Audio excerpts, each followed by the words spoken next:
Hi guys, my name is Peter Shankman and I'm Epic Marketing's Futurist in Residence. Today, I want to talk to you about getting the most out of your employees when they've gone virtual.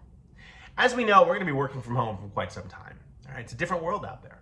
And so we have to ask ourselves, how do we motivate our employees? How do we make our employees the best they can be, the most productive they can be when we're in a brand new world, right? You have to understand the first thing, people work in different ways. When we put people in an office, we pretty much expect them to work all one way. Right? They sit in certain desks, they work in certain times, they come in, they leave, they dress a certain way.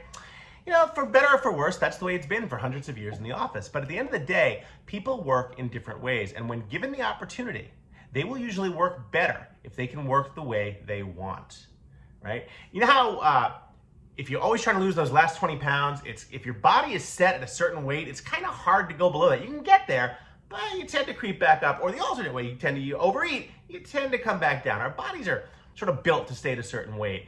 Our brains are built the same way when it comes to things we do best and how we do them.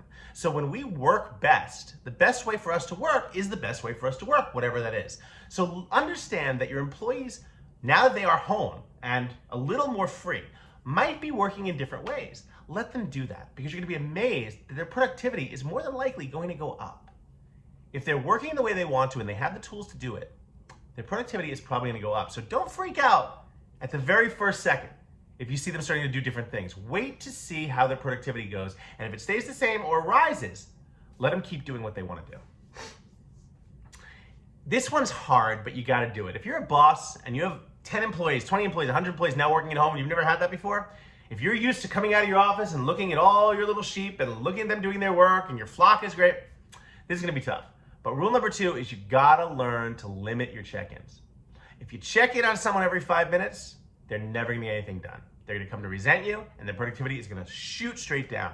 It is essentially the equivalent of turning to the driver next to you and saying, are we there yet? Are we there yet? Are we there yet? Are we there yet? Are we there yet? It's okay when you have a 6-year-old daughter. It's not okay when you're the boss trying to motivate your employees. Let your employees work. Check in with them in the morning, check in with them at the end of the day. Don't schedule check-ins at the top of every hour or the bottom of every hour. Let your employees work. They will do better if you don't constantly get in their face asking them, hey, are you doing better? Why aren't you doing better yet? I'm reminded of the great memo, the great cartoon that everyone has in their office that says, beatings will continue until morale improves.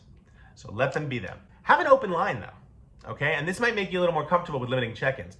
Get a Zoom account or a Google Hangouts account, and just keep an open line, right? Keep an open line with all your employees. They get on the line in the morning, they can mute themselves out, but there's someone there, right? If you have employees that are afraid of working alone or not too good at working alone, this is a great way to get them over that hump. They know that their employees, that their coworkers are just a click away. They're right there. They can see them, you can see them. Keep an open line. You'd be amazed how helpful that is. 2 a.m. productivity is still productivity.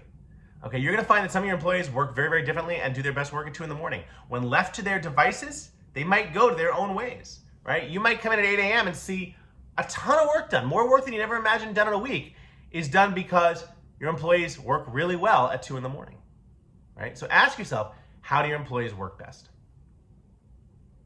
And finally, last point, if you can, and if you have a little wiggle room, if your finances are still strong as a business, try to fund some happiness for your employees, right? Keep in mind, they can't get together anymore and go out to the bar after work, right? They can't meet before work and go to the gym. A big part of morale is what employees do together when they're not being employees, right? When they're not working. So ask yourself, how can you fund a little happiness, right? Can you organize a Netflix night? There's a Chrome extension that allows everyone to sync up their Netflix. Can you organize a Netflix afternoon, one Thursday afternoon, where you send everyone to their couches and they sync up and watch a movie together? Can you do something to let people know they're not alone and that we're gonna get through this? Those are the best types of bosses, the one who understands that their employees are not just employees, but the human beings who have the same fears, hopes, and dreams that we all do. My name is Peter Shankman. I'm Epic's Future in Residence.